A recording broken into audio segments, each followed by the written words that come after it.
সম্মানিত চাকরি প্রত্যাশী ভাই বোনেরা আসসালামু আলাইকুম। আশা করি আপনারা সবাই অনেক ভালো আছেন। তো এখানে আপনারা দেখতে পাচ্ছেন যে বাংলাদেশ আনসার ভিডিবি উন্নয়ন ব্যাংকে এখানে মোট ১ টি পদেই ৩০০ জন নিয়োগ দিবে। তো এই নিয়োগে আপনার শিক্ষাগত যোগ্যতা এবং অভিজ্ঞতা কি থাকতে হবে এবং আপনি এখানে আবেদন করবেন কিভাবে এবং আপনার আবেদন ফি কতটা কাটবে সম্পূর্ণ এই ভিডিওতে আলোচনা করা হবে। তো চলুন আর বেশি কথা না বাড়িয়ে ভিডিওটি শুরু করা যাক। তো এখানে আমরা দেখতে পাচ্ছি যে এখানে একটি পদে ডাটা এন্ট্রি অপারেটর যে চাকরি দেওয়া হবে ১৬ গ্রেডে এবং এখানে বেতন স্কেল রাখা হয়েছে ৯,৩০০ থেকে ২২,৪৯০ টাকা পর্যন্ত। পদ সংখ্যা হচ্ছে সম্পূর্ণ এখানে ৩০০ জন। এখানে শিক্ষাগত যোগ্যতা এবং অভিজ্ঞতা লাগবে। কোন স্বীকৃত বিশ্ববিদ্যালয় হতে স্নাতক বা সমান ডিগ্রি আপনাকে উত্তীর্ণ হতে হবে। ২ নাম্বারে হচ্ছে কম্পিউটার ডাটা এন্ট্রি সংক্রান্ত সরকার স্বীকৃত কোনো প্রতিষ্ঠান হতে প্রশিক্ষণ কাজের অভিজ্ঞতা সম্পন্ন হতে হবে। ২ নাম্বার এখানে ৩ নাম্বার আমরা দেখতে পাচ্ছি কম্পিউটার মুদ্রাক্ষরে প্রতি মিনিটে বাংলায় ২০ শব্দ এবং ইংরেজিতে ২৮ শব্দ গতিসহ সংশ্লিষ্ট বিষয়ে স্ট্যান্ডার্ড অ্যাটেন্ডেড টেস্ট উত্তীর্ণ হতে হবে। তো এগুলা গেল যে আপনাকে এখানে কতজন নিয়োগ দেবে এবং আবেদন শিক্ষাগত যোগ্যতা কতটা লাগবে সেটা। তো এখন দেখে আসি যে অনলাইনে আবেদন ফরম পূরণ এবং পরীক্ষায় অংশগ্রহণের ক্ষেত্রে নিম্নবর্ণিত শর্তাবলী আপনাকে কি অবশ্যই অনুসরণ করতে হবে সেগুলা। তো ১ নাম্বারে দেখতে পাচ্ছি যে আবেদনকারীকে অবশ্যই বাংলাদেশের নাগরিক হতে হবে। আবেদনকারীর নাম, পিতা-মাতার জন্ম তারিখ এবং নিজ জেলা সহ সনদে যেভাবে লেখা আছে সম্পূর্ণ সেভাবেই লাগবে হুবহু। তারপরে বয়সসীমা এখানে ১/৫/২০২৬ তারিখ হতে ১৮ থেকে ৩২ বছরের মধ্যে হতে হবে। এক্ষেত্রে এর চেয়ে বেশি বা কম হলেও কোনো লাভ হবে না। সেক্ষেত্রে আপনি এখানে আবেদন করতে পারবেন না এবং এখানে আবেদন করতে গেলে আপনি ২ ভাবে আবেদন করতে পারবেন। সেটা হচ্ছে যে টেলিটকের যে ওয়েবসাইট আছে সেখান থেকে অফিসিয়াল ওয়েবসাইট এবং আপনার হাতে থাকা যে মুঠোফোনটা আছে সেটা দিয়ে মোটামুটি ২ টা ওয়েতে আপনি এখানে আবেদন করতে পারবেন। তো আবেদন কিভাবে করবেন সম্পূর্ণ আপনাদের আমি বিস্তারিত বুঝিয়ে দিবই। তো এরপরে দেখে আসি যে আবেদন ফরম পূরণ সংক্রান্ত নিয়মাবলী আপনাকে কি পালন করতে হবে।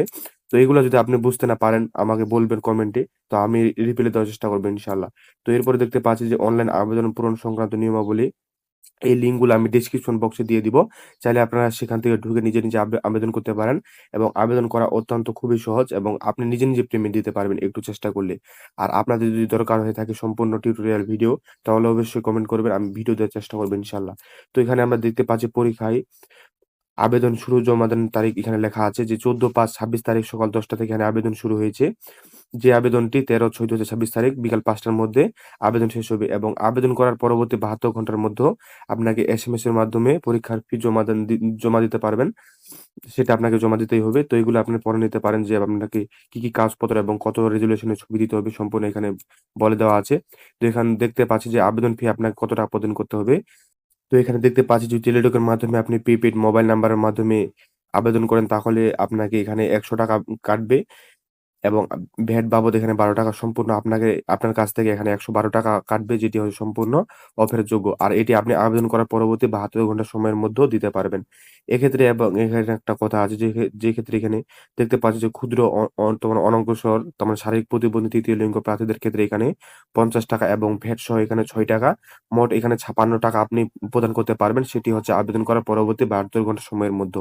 তো এগুলো গেলে তো আপনি কিভাবে টেলিফো এই মো এ ফোনের লিংকের মাধ্যমে আবেদন করবেন সেটা চলে গেল। এখন এখানে আমরা দেখতে পাচ্ছি যে এসএমএস এর মাধ্যমে আপনি যে হাতে থাকা মুঠোফোন আছে সেখান থেকে কিভাবে আবেদন করবেন সেগুলা বলে দেওয়া আছে। যে ১ম এসএমএস এ আপনাকে এই ক্রাইটেরিয়া গুলো পূরণ করতে হবে এবং ২য় এসএমএস এ এই ক্রাইটেরিয়া গুলা পূরণ করার পরে আপনাকে পেমেন্টটা দিতে হবে তাহলে আপনার আবেদন সম্পূর্ণ হয়ে যাবে। তো এই আবেদন করার পর যদি আপনার কোনো সমস্যা হয়ে থাকে তাহলে এই নাম্বারে ফোন দিবেন। ফোন দেওয়ার পরে বিস্তারিত বলবেন, আপনারা ঠিক করে দিবে সমস্যা নেই। তো এগুলো যদি আপনারা বুঝতে না পারেন তাহলে অবশ্যই কমেন্ট করবেন। সেক্ষেত্রে আমি পরবর্তীতে ভিডিও নেওয়ার চেষ্টা করব। তো এগুলাই এইখানে আর বেশি কিছু দেখার নাই। আর এই নোটিশটি যদি আপনারা চান তাহলে অবশ্যই আমাদের এই YouTube ভিডিওর পিন কমেন্টে Facebook পেজের লিংক দেওয়া থাকবে। চাইলে আপনারা সেখান থেকে আমাদের Facebook পেজ ভিজিট করতে পারেন এবং এই ভিডিওর পিন কমেন্টে এই নোটিশটি দেওয়া থাকবে। চাইলে আপনারা সেখান থেকে বিস্তারিত পড়ে নিতে পারেন। তো আজকে এই চাকরির বিজ্ঞপ্তিতে এ পর্যন্তই। দেখা হবে পরবর্তী কোনো চাকরির ভিডিওতে।